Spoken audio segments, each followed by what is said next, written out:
Hi guys, so still winter.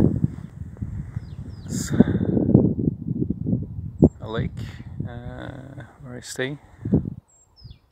It's now frozen, the ice. It's nice to be outside, and at least when we have a few hours of light, it's nice to experience that. Now with the snow, it makes a difference, makes it brighter at least. Yeah, so today I wanted to talk about my experience with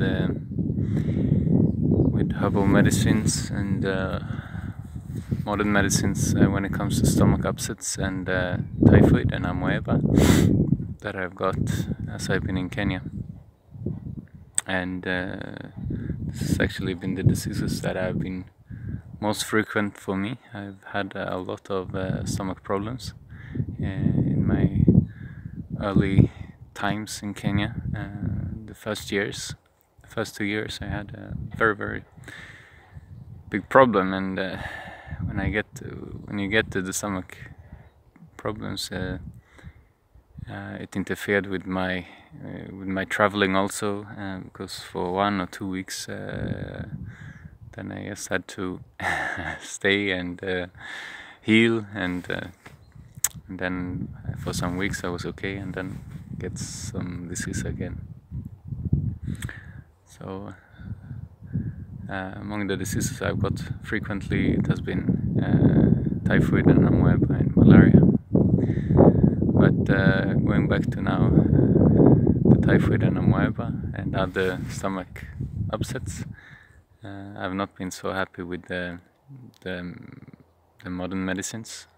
They seem to be very chemical and not very healthy to the body. I did use them for a long time, and then I became really long-term sick, like feeling a lot of tiredness in the body. And I realized this until I started to take herbs to detox myself. I became better again. So I believe there is a negative effect long-term if you take a lot of these drugs and you fall sick often. Most Europeans and Americans and Australians and people from other continents that do visit Africa do not live so locally extreme like I've done.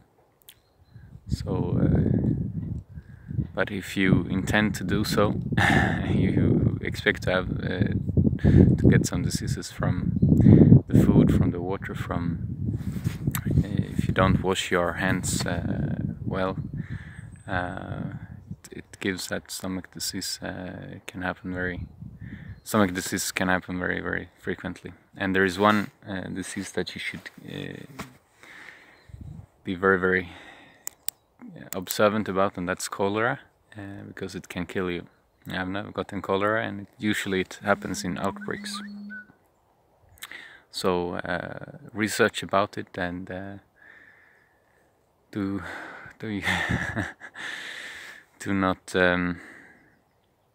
not hesitate when you have stomach upsets to actually seek doctors when you're in Kenya, seek clinics and those things, because if you do have cholera, that would be something that you need attention very early. But I've never experienced that. I have gotten these other diseases, and they've been frequent.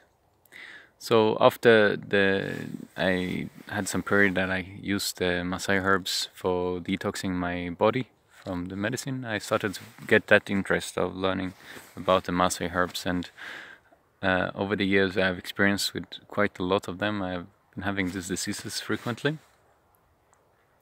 and I have a list of 3 herbs that I'm really can recommend if you are in the Maasai land, if you are a Maasai. That you find them. If you are Kenyan, that you find them. If you are visiting these places of Kenya or Tanzania, they are available. And I will tell you the Maasai and Samburu names, and then I will put a description below in the botanic names.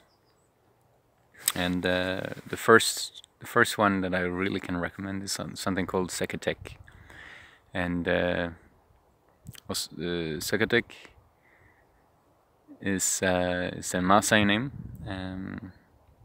In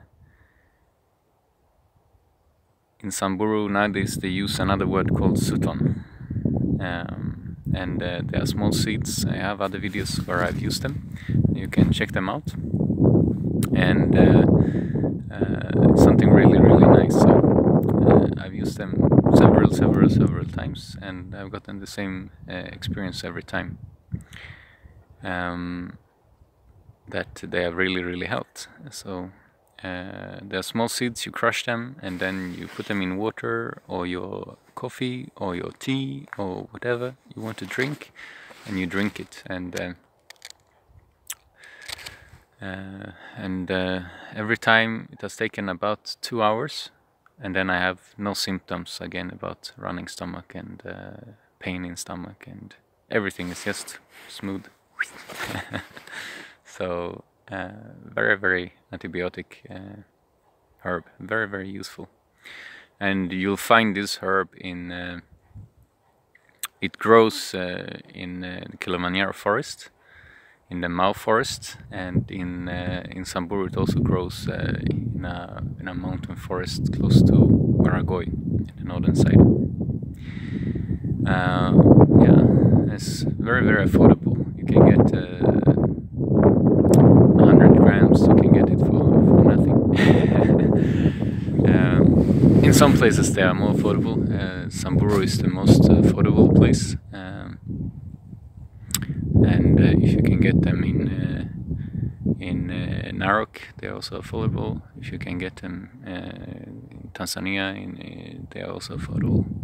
Arusha, they exist, and in other places you can even find it in Nairobi.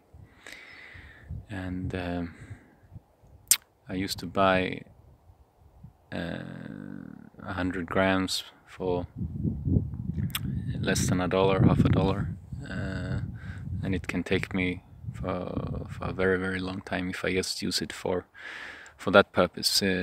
It's useful for other things too, but this video is mainly for about treating these diseases. My number 2 on my list is in Maasai it's called Oremit, and in Samburu it's called Sokotei, and it's really nice herb. It's the bark of the roots of the tree, and you just use small. You boil it and then you mix it with milk, and you drink it. It's really nice. It's not very bitter, and it also has that effect of clearing the diseases in just 2 hours time, and it's really good. And something that I forgot to say about Seketek is that don't overdose. Make sure that you use small quantities at first when you're not used to, because if you're overdosing, you will get a running stomach. The same with Oremit and the other herbs that I've used. Don't overdose them if you don't want to have a running stomach. And there's no problem unless you severely overdose, but it can be uncomfortable. And this, in general terms, this running stomach from these herbs are not bad. They actually help to detox the body, so it's good to know. But this Oremit Sokotei is really nice, and is found in the dry lands now. You can find it in Baringo, in Lake Baringo. There's plenty of it. It's growing very well in Ilchamu's land. It's growing in other dry areas in the northern side of Samburu, and it's also growing in dry areas in Maasai land. And yeah, also people that I've talked to, they really liked these herbs very much. My number 3 on the list is called Orkinyei in Maasai, or lching'ei in Samburu. And this one, you really have to take care so that you don't take a lot, because this one is mainly not used for treating these diseases. It's mainly used for detoxing the body, and it's really good at flushing out and creating that running stomach that is very important in the Maasai culture to get from these herbs. So take care. But it's very powerful also to clear these diseases. And it's found in not too dry, not too. It's found in moderate areas like Maralal. It's found, and Masai Mara. It's found in Narok. It's found, and where they grow, they usually grow in plenty. And the part that you use is also now the bark of the roots. Yeah. I've also used one herb. It's called Osokonoi in Maasai and Sokoni in Samburu. And this one has also been helpful, but it's extremely bitter, so I wouldn't recommend it for first timers of herbs. Use it if you don't have other options, but it's really good. And this one is also very dangerous if you overdose, because if you overdose you can cause ulcers in the stomach system. Yeah.